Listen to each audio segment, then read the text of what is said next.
ధన్యవాదాలమ్మా. పుస్తకాలు మౌనంగా నిశ్శబ్దంగా ఉంటాయి, కానీ తమని చదివిన వారితో విశృంఖలంగా మాట్లాడిస్తాయి. అటువంటి పుస్తకాల పఠనం పిల్లలకు చాలా అవసరం. మరి తదుపరి ప్రశ్న వేసేటువంటి విద్యార్థి ఏమడుగుతాడో చూద్దాం. ఈ ప్రశ్న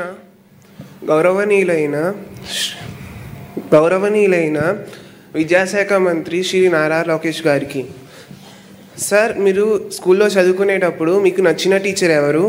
మీకు ఏ సబ్జెక్ట్ అంటే చాలా బాగా ఇష్టం తెలియజేస్తారా?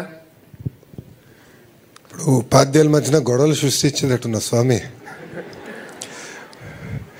ఎందుకంటే నేను ఈరోజు ఈ స్థాయికి వచ్చానంటే కేవలం ఒక్కరు కాదు, చాలామంది నన్ను చెక్కినవారు. దాంట్లో ప్రధానంగా చూస్తే మంజుల మేడం గారు అని ఉండేవారు స్కూల్లో. చాలా స్ట్రిక్ట్ మేడం. మాది అల్లరి బ్యాచ్.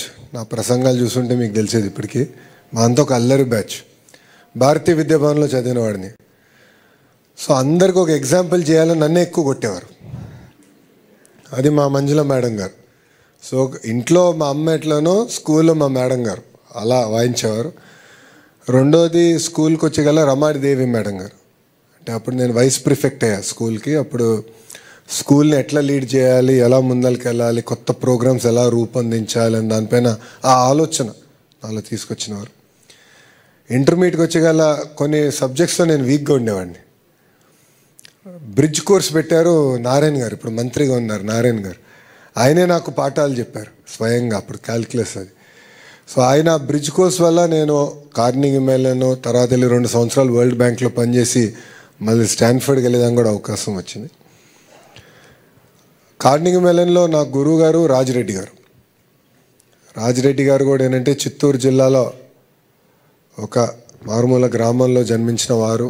కార్నింగ్ మెల్లన్ యూనివర్సిటీకి వెళ్ళి అసలు కంప్యూటర్ సైన్స్ ల్యాబ్, అసలు మొత్తం ప్రోగ్రామ్ రూపొందించిన గొప్ప వ్యక్తి.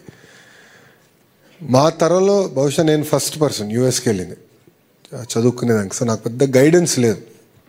అంటే కోర్స్ ఎలా తీసుకోవాలి, క్రెడిట్ సిస్టమ్ ఎలా ఉంటుంది అంత అవగాహన లేదు. అప్పుడు కార్నింగ్ మెల్లన్లో ఎక్కువ మంది భారతీయులు కూడా లేరు. ఇప్పుడంటే దండిగా ఉన్నారు. సో అప్పుడు నాకు రాజిరెడ్డి గారే గైడ్ చేశారు. సో మొదటి 2 సెమిస్టర్లు ఆయన గైడెన్స్ నేను చదువుకున్నా కనుకనే నేను సక్సెస్ఫుల్గా కాదు మంచి మార్కులతో పూర్తి చేసుకుని మళ్ళీ స్టాన్ఫర్డ్ వెళ్ళడానికి అవకాశం వచ్చింది. బెస్ట్ సబ్జెక్ట్ అంటే నాకు మ్యాథమెటిక్స్లో నేను వీక్గా ఉన్నా మ్యాథమెటిక్స్ నచ్చాయి. అది నన్ను ఆ వీక్నెస్ని నేను ఓవర్కమ్ అవ్వాలి. నాలో ఈ సబ్జెక్ట్లో నేను వీక్గా ఉన్నా దాన్ని నేను నేర్చుకోవాలి, దాన్ని అధిగమించుకుని ముందరికి వెళ్ళాలన్న ఆలోచన అప్పుడే పడింది. స్టాన్ఫర్డ్లో మాకు ఒక పెద్ద అవకాశం ఉండేది, గ్రేడ్స్ నాన్ డిస్క్లోజర్. అంటే స్టాన్ఫర్డ్ ఎంబీఏలో మీ గ్రేడ్స్ అంటే వచ్చిన మార్కులు మీరు ఎవరికి చెప్పాల్సిన అవసరం లేదు, ఇంక్లూడింగ్ కంపెనీ నుంచి ఎవరిని వచ్చి నేను హైర్ చేయాలంటే. అది నాకు ఎందుకు బాగా నచ్చిందంటే నేను వీక్గా ఉన్న ఫైనాన్స్ సబ్జెక్టులు ఎక్కువ తీసుకున్నా. అప్పుడు ఫైనాన్స్లో వీక్ ఉండేవాడు. సో ఈ 2 మ్యాథమెటిక్స్ అండ్ ఫైనాన్స్, ఈ 2 నాకు బాగా నచ్చింది. దేవుడి దయ వల్ల పర్ఫెక్ట్ అని నేను అనలేను, but definitely far better. Thank you అమ్మా. Thank you so much sir. Khalil Ghibran.